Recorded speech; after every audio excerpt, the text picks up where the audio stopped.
The role of race in my work is a simple reaction to me being black. But I'm interested in artists who don't pledge allegiance to a tribe when it comes to what is needed in the work. This whole idea that all of us have monsters in us and we have the capacity to make monsters.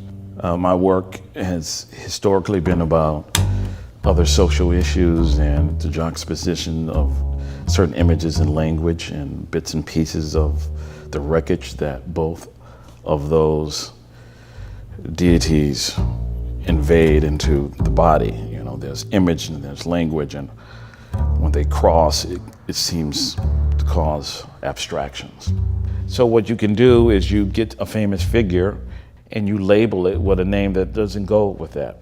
I had an exhibition at the Menil alongside of, I can't believe I'm saying this, Salvador Dali. And so they asked me to do something for it. So I made a painting of a great funk musician named George Clinton. I gave him a Dali as a mustache. Salvador Dali is a famous surrealistic painter. I'm at the museum, and there's these two white ladies looking at the painting for a long, long time. And I was looking at them look at it. And after a long pause, one of the other white ladies says, "I didn't think Dali was black."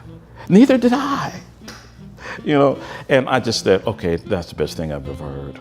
So I do things where if I'm talking about Camus or Jean Genet, you know, putting an African American in the prison suit and just writing Genet under that, where I can parallel that with Genet's life, you know, as a little petty criminal in Paris.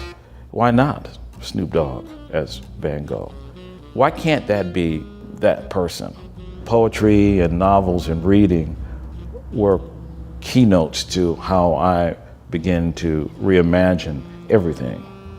You know, and I think how I read affects how I can spend long hours painting a thing, because I just has, you know, my internal clock is boundless. I'm not, you know, structured. I don't really care. As you get older, the imagination begins to wander, you know, and my imagination was wandering. I had to physically move myself out of where I was painting. And I went to Bolivar, not too far from here, and there's a little peninsula off of Galveston. I had an idea about what I was going to paint about, you know, because I've been fascinated with this one book my whole life, Moby Dick. So I said, well, I'm going to paint a whole show about Moby Dick. And it turned out to be one of the best experiences I've ever had. You know, not just the work, you know, which after 3 months or so, it came. I mean, I could just see it, juxtaposing the different chapters of Moby Dick to my own experiences in these level of paintings. And one painting led to another. And then from that, another set of paintings came called the Urban Dreads, which were about how urban spaces has affected African Americans and most people. Those paintings freed me from the emotional weights. The subject matter doesn't change, you know, the style may change, you know, and you can swerve back and forth. You can't be labeled, you know, but who needs to be labeled? Yeah.